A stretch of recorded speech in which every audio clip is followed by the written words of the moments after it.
23 years ago, at the age of 19, I shot and killed a man. I was a young drug dealer with a quick temper and a semi-automatic pistol.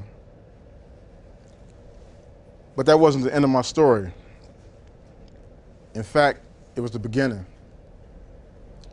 In the 23 years since, there's a story of acknowledgement, apology, and atonement. But it didn't happen in the way that you might imagine or think. These things occurred in my life in a way that was surprising, especially to me. See, like many of you,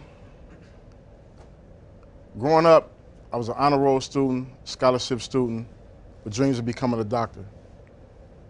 But things went dramatically wrong when my parents separated and eventually divorced.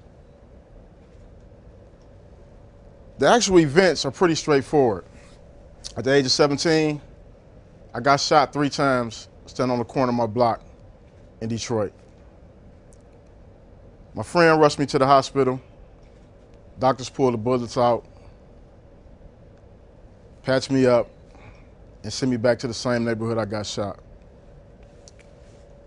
Throughout this ordeal, no one hugged me, no one counseled me, no one told me I would be okay.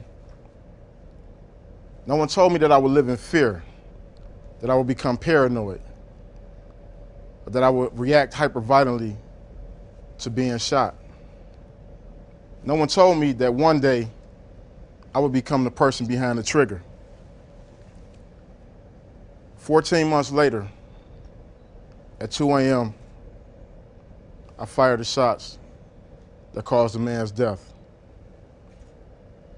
When I entered prison, I was bitter, I was angry, I was hurt. I didn't want to take responsibility. I blamed everybody from my parents to the system. I rationalized my decision to shoot because in the hood where I come from, it's better be the shooter than the person getting shot. As I sat in my cold cell, I felt helpless, unloved, and abandoned. I felt like nobody cared. And I reacted with hostility to my confinement. And I found myself getting deeper and deeper in trouble. I ran black market stores, I loaned sharks, and I sold drugs that was illegally smuggled into the prison. I had in fact become what the warden of the Michigan Reformatory called the worst of the worst.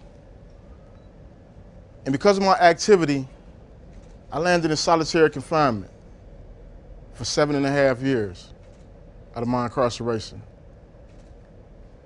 Now, as I see it, solitary confinement is one of the most inhumane and barbaric places you can find yourself. But find myself, I did. One day, I was pacing my cell when an officer came and delivered mail. I looked at a couple of letters before I looked at the letter that had my son's squiggly handwriting on it. And anytime I would get this letter from my son, it was like a ray of light in the darkest place you can imagine. And on this particular day, I opened this letter, and in capital letters, he wrote, "My mama told me while you was in prison. Murder."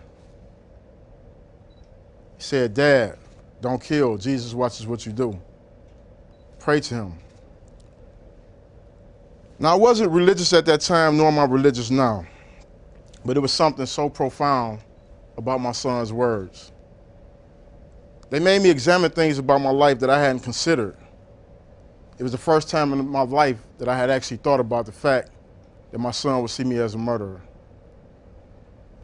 I sat back on my bunk and I reflected on something I had read in Plato's Republic, where Socrates stated an apology that the unexamined life isn't worth living. At that point is when the transformation began. But it didn't come easy. One of the things I realized was part of the transformation is that there were 4 key things. The first thing was I had great mentors. Now, I know some of y'all are probably thinking, like, how do you find a great mentor in prison? But in my case, some of my mentors who are serving life sentences were some of the best people to ever come into my life, because they forced me to look at my life honestly.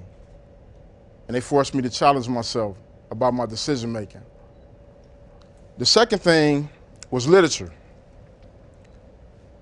Prior to going to prison, I didn't know that there were so many brilliant black poets, authors, and philosophers. And then I had the great fortune of encountering Malcolm X's autobiography. And it shattered every stereotype I had about myself. The third thing was family. For 19 years, my father stood by my side with an unshakable faith, because he believed that I had what it took to turn my life around. I also met an amazing woman who is now the mother of my 2-year-old son, Sekou. She taught me how to love myself in a healthy way. The final thing was writing. When I got that letter from my son, I began to write a journal about things I had experienced in my childhood and in prison. And what it did is it opened up my mind to the idea of atonement. Earlier in my incarceration, I had received a letter from one of the relatives of my victim. And in that letter, she told me she forgave me because she realized I was a young child who had been abused and had been through some hardships and just made a series of poor decisions. It was the first time in my life that I ever felt open to forgiving myself. One of the things that happened after that experience is that I thought about the other men who were incarcerated alongside of me and how much I wanted to share this with them. And so I started talking to them about some of their experiences. And I was devastated to realize that most of them came from the same abusive environments. And most of them wanted help and they wanted to turn it around. But unfortunately, the system that currently holds 2.5 million people in prison is designed to warehouse as opposed to rehabilitate or transform. So I made it up in my mind that if I was ever released from prison, that I would do everything in my power to help change that. 2010, I walked out of prison for the first time after 2 decades. Now imagine, if you will, Fred Flintstone walking into an episode of the Jetsons. That was pretty much what my life was like. For the first time, I was exposed to the internet, social media, cars that talk like Kit from the Knight Rider. But the thing that fascinated me the most was phone technology. See, when I went to prison, our car phones was this big and required like 2 people to carry them. So imagine what it was like when I first grabbed my little BlackBerry and I started learning how to text. But the thing is, the people around me, they didn't realize that I had no idea what all these abbreviated texts meant. Like LOL, OMG, LMAO. Until one day I was having a conversation with one of my friends via text, and I asked him to do something, and he responded back, K. And I was like, what is K? And he was like, K is okay. So in my head, I was like, well, what the hell is wrong with K? And so I texted him a question mark. And he said, K equals okay. And so I tapped back, F you. And then he texts back and he asked me why was I cussing him out. And I said, LOL, F you, as in I finally understand. And so, fast forward 3 years, I'm doing relatively good. I have a fellowship at MIT Media Lab. I work for an amazing company called Be Me. I teach at the University of Michigan. But it's been a struggle because I realize that there are more men and women coming home who are not going to be afforded those opportunities. I've been blessed to work with some amazing men and women helping others re-enter society. One of them is my friend named Calvin Evans. He just served 24 years for a crime he didn't commit, 45 years old. He's currently enrolled in college. And one of the things that we talked about is the 3 things that I found important in my personal transformation. The first being acknowledgement. I had to acknowledge that I had hurt others. I also had to acknowledge that I had been hurt. The second thing was apologizing. I had to apologize to the people I hurt. Even though I had no expectations of them accepting it, it was important to do because it was the right thing. But I also had to apologize to myself. The third thing was atoning. For me, atoning meant going back into my community and working with at-risk youth who were on the same path, but also becoming that one with myself. Through my experience being locked up, one of the things I discovered is this. The majority of men and women who are incarcerated are redeemable.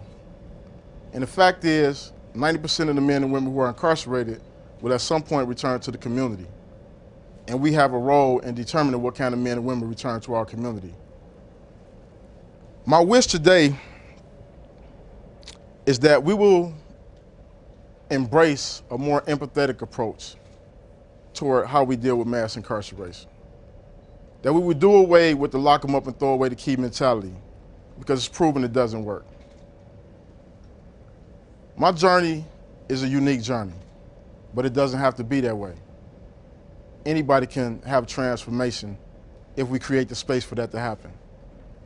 So what I'm asking today is that you envision a world where men and women aren't held hostage to their past, where misdeeds and mistakes doesn't define you for the rest of your life. I think collectively we can create that reality, and I hope you do too. Thank you.